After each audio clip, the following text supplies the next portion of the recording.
رمضان رمضان رمضان رمضان رمضان السلام علیکم ورحمۃ اللہ وبرکاتہ۔ محترم ناظرین و سامعین، تعلیم الاسلام کا آج 15واں درس ہے۔ گزشتہ کل ہم نے وضو کے ضروری مسائل کی تفصیلات پڑھی تھی۔ آج کا عنوان ہے مستحبات وضو کے باقی مسائل۔ وضو کے جو مستحبات ہیں ان کی کیا ترتیب ہے، وہ تمام چیزیں آج کے درس میں انشاءاللہ العزیز ہوگی۔ بسم اللہ الرحمن الرحیم۔ سوال: دائیں طرف سے شروع کرنا سنت ہے یا مستحب؟ جواب: بعض علماء نے اسے سنت کہا ہے اور بعض نے مستحب کہا ہے، یعنی دائیں جانب سے ہر عضو کو دھونے کا عمل شروع کرنا۔ سوال: گردن پر مسح کرنے کی کیا صورت ہیں؟ جواب: گردن پر دونوں ہاتھوں کی انگلیوں کی پشت کی جانب سے مسح کرنا چاہیے، یعنی ہاتھوں کے جو پیچھے والا حصہ ہے اس سے گردن پر مسح کرنا چاہیے۔ گلے پر مسح کرنا بدعت ہے، یعنی یہ والے حصے پر مسح نہیں کرنا چاہیے۔ سوال: وضو میں اور کیا کیا آداب ہیں؟ جواب: وضو کے آداب بہت ہیں، مثلا چھنگلیا کا سیرا بھگو کر کانوں کے سوراخ میں ڈالنا، یعنی کان کا مسح کرنا، نماز کے وقت سے پہلے وضو کر لینا، اعضاء کو دھوتے وقت ہاتھ سے ملنا، صرف پانی نہ ڈالنا بلکہ پانی کے ساتھ ساتھ ہاتھ سے عضو کو ملنا، یہ بھی مستحب ہے، انگوٹھی یا چھلے کو ہلانا، دنیا کی باتیں نہ کرنا، زور سے پانی منہ پر نہ مارنا، زیادہ پانی نہ بہانا، ہر عضو کو دھوتے وقت بسم اللہ پڑھنا، وضو کے بعد درود شریف پڑھنا، وضو کے بعد کلمہ شہادت اور یہ دعا پڑھنا: اللہم اجعلنی من التوابین واجعلنی من المتطہرین۔ ترجمہ: اے اللہ مجھے بہت توبہ کرنے والوں میں اور بہت پاک رہنے والوں میں شامل کر لیجئے۔ وضو سے بچا ہوا پانی کھڑے ہو کر پینا، وضو کے بعد 2 رکعت نماز، تحیۃ الوضو پڑھنا وغیرہ۔ یہ جو وضو کے مستحبات ہم نے سنے، یہ چھوٹی چھوٹی باتیں ہیں عمل کے لحاظ سے، لیکن جب بندہ ان چیزوں کا اہتمام کرتا ہے تو استقامت کے ساتھ، تو اللہ تعالیٰ اس پر اسے اجر عطا فرماتے ہیں۔ تو ان باتوں کا خاص خیال رکھنا چاہیے کہ پانی کا اسراف بھی نہ ہو، زیادہ پانی کا استعمال بھی نہ ہو، اور وضو کے بعد ہم کلمہ شہادت بھی پڑھ لیں، اور یاد ہو تو یہ دعا بھی پڑھ لیں۔ بہت سے لوگ عام طور پر اس سوال کو پوچھتے رہتے ہیں کہ وضو کے بعد کلمہ شہادت پڑھنا چاہیے یا نہیں، تو یہ مسئلہ آج واضح ہو گیا کہ کلمہ شہادت پڑھنا چاہیے، مستحب ہے۔ اسی طرح یہ دعا بھی پڑھنی چاہیے، اور اسی طرح وضو کے درمیان باتیں نہیں کرنی چاہیے۔ وضو میں پانی زور سے نہیں مارنا چاہیے۔ بہت سے لوگ جب صفائی میں اس قدر مبالغہ کرتے ہیں کہ پانی ہاتھ میں لینے کے ساتھ زور سے چہرے پر مارتے ہیں، یہ طریقہ صحیح نہیں ہے۔ نواقض وضو کے باقی مسائل۔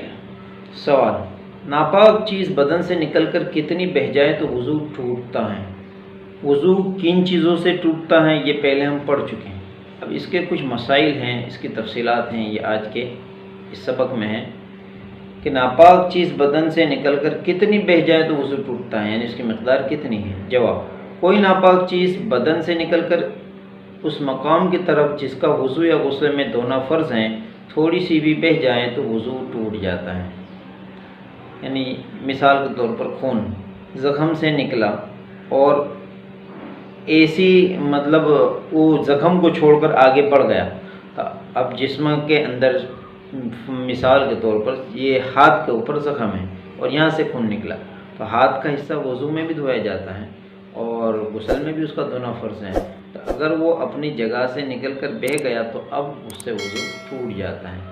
اب اسی طرح آنکھ کے اندر خون ظاہر ہوا، آنکھ کے اندر کا جو حصہ ہے یہ وضو میں بھی دھونا ضروری نہیں، غسل میں دھونا بھی ضروری نہیں ہے، تو اس صورت میں وضو نہیں ٹوٹے گا۔ سوال: آنکھ میں خون نکل کر آنکھ کے اندر باہر نہیں نکلا تو وضو ٹوٹا یا نہیں؟ جواب: نہیں ٹوٹا کیونکہ آنکھ کے اندر کا حصہ نہ وضو میں دھونا فرض ہے نہ غسل میں۔ سوال، اگر زخم پر خون ظاہر ہوا، اسے انگلی یا کپڑے سے پونچھ لیا، پھر ظاہر ہوا، پھر پونچھ لیا، کئی بار ایسا کیا تو وضو ٹوٹا یا نہیں؟ جواب، یہ دیکھو کہ اگر خون پونچھا نہ جاتا تو بہہ جانے کے لائق تھا یا نہیں۔ اگر اتنا تھا کہ بہہ جاتا تو وضو ٹوٹ گیا، اور اگر اتنا نہیں تھا تو وضو نہیں ٹوٹا۔ بہت آسان ترتیب ہے اندازہ لگانے کی کہ خون اس قدر تھا کہ اگر ہم نہ پوچھتے ہیں کپڑے سے تو وہ زخم کی جگہ کو چھوڑ کر بہہ جاتا، باہر نکل جاتا، تو اس صورت میں وضو ٹوٹ گیا۔ خون اتنا نہیں تھا بلکہ کم تھا، اگر ہم نہ پوچھتے تب بھی وہ اپنے مقام پہ ہی رہتا تو اس صورت میں وضو نہیں ٹوٹا۔ سوال، ٹے میں کیا چیز نکلے تو وضو ٹوٹے گا؟ یعنی وامٹ میں کیا پیٹ کے اندر سے نکلے تو وضو ٹوٹے گا؟ جواب، ٹے میں پیت یا خون یا کھانا یا پانی نکلے اور منہ بھر کے ہو تو وضو ٹوٹ جائے گا، اور اگر خالص بلغم نکلے تو وضو نہیں ٹوٹے گا۔ سوال، اگر تھوڑی تھوڑی کئی مرتبہ ہوئی تو کیا حکم ہے؟ جواب، اگر ایک متلی سے کئی بار ہوئی اور اس کا مجموعہ اس قدر ہے کہ منہ بھر جائیں تو وضو ٹوٹ جائے گا۔ ایک ہی مرتبہ جو متلی آئی، وامٹ اور ہونے سے پہلے جو متلی آتی ہیں اس میں ایک ہی مرتبہ میں اگر اتنی آئی ہے، یعنی تھوڑی اتنی آئی ہے کہ سب کو جمع کرے تو منہ بھر کے برابر ہو جائے گا تو وضو ٹوٹ جائے گا۔ ہاں، اگر ایک متلی سے تھوڑی ہوئی، پھر وہ متلی جاتی رہی اور دوبارہ متلی پیدا ہو کر تھوڑی سی ہوئی تو ان دونوں مرتبہ کے کو جمع نہ کیا جائے گا اور وضو نہیں ٹوٹے گا۔ ایک متلی کا اعتبار مستقل ایک بار ہوگا۔ اب اگر دوسری مرتبہ، جیسے انسان کو جب وامٹ ہوتی ہیں تو اس سے پہلے احساس ہو جاتا ہے کہ ہو رہی، تو اس سے پہلے جو احساس ہوتا ہے نا وہ متلی کے ذریعے ہی احساس ہوتا ہے، اور جب ہو جاتی ہیں تو پھر اطمینان بھی ہو جاتا ہے کہ اب وامٹ نہیں ہوگی، یعنی وہ متلی جاتی رہی۔ اور بہت سی دفعہ ایسے ہوتا ہے کہ ہونے کے بعد پھر انسان کو احساس باقی رہتا ہے کہ نہیں ابھی بھی کچھ نکلنا باقی ہے، ابھی بھی کچھ نکلے گا، تو یہ وہی متلی ہے۔ تو ایک متلی میں اگر تھوڑی آئی اور اس کو جمع کر لیں، منہ بھر کے برابر ہو جائے تو وضو ٹوٹ جائے گا، اور اگر ایک متلی میں اتنی نہیں ہے تو وضو نہیں ٹوٹے گا۔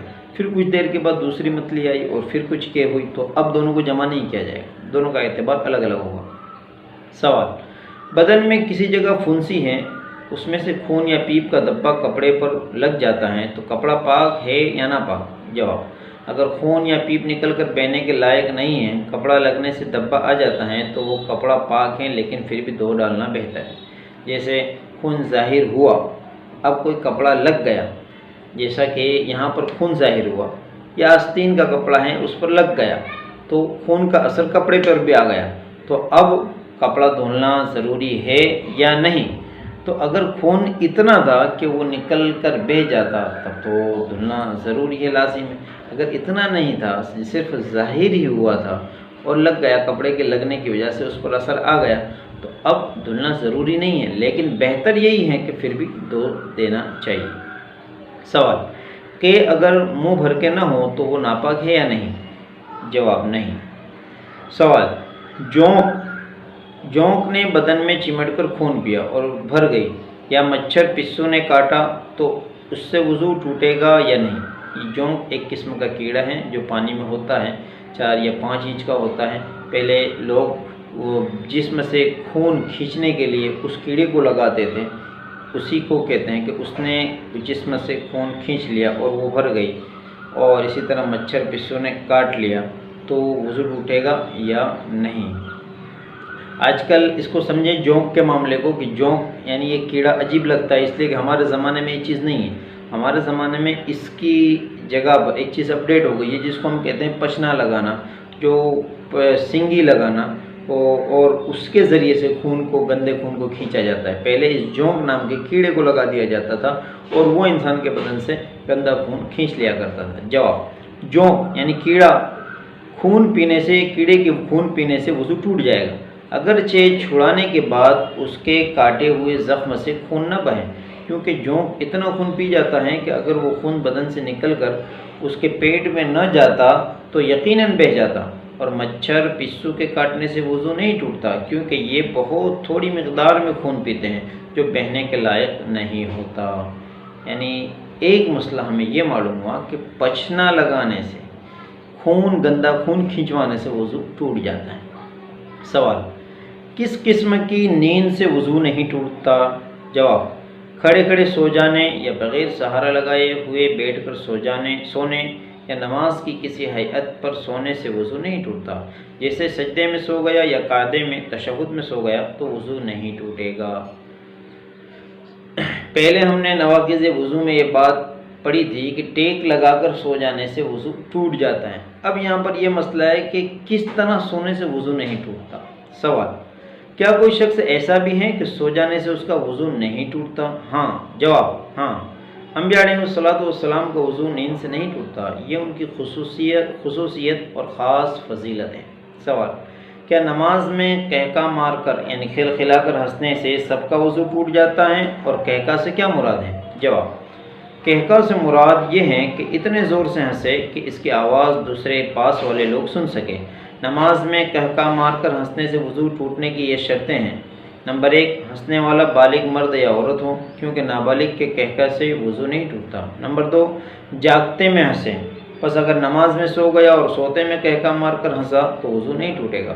نمبر 3، جس نماز میں ہنسا ہے وہ رکوع سجدے والی نماز ہو، پس نماز جنازہ میں قہقہ سے وضو نہیں ٹوٹتا۔ سوال، کیا کسی دوسرے شخص کے سطر پر نظر پڑ جانے سے وضو ٹوٹ جاتا ہے؟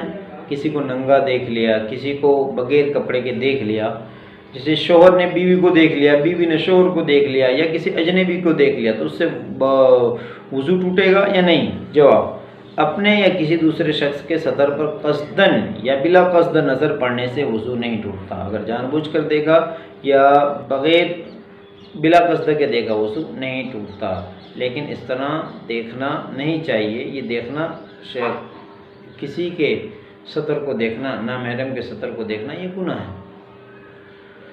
یہ ضرور وضو کے اہم اور ضروری مسائل تھے، آپ حضرات کی خدمت میں پیش کیے۔ اب ہمیں رمضان المبارک میں ہم نے شروع سے یہ ارادہ کیا تھا کہ ہم اس پورے مہینے میں تعلیم الاسلام کے 4 حصے مکمل کریں گے۔ وقت بہت کم رہتا ہے، ہمارے درس کا روزانہ کا جو وقت ہم نے طے کیا تھا 10 سے 15 منٹ، لہذا اب ہم تھوڑا اس میں اضافہ کریں گے تاکہ ہم اس کتاب کو اس ماہ مبارک میں مکمل کر دیں۔ تمام ناظرین اور سامعین کا میں شکر گزار ہوں جو احباب روزانہ اس درس کو سنتے بھی ہیں اور اپنے دوست احباب میں اس کو شیئر بھی کرتے ہیں۔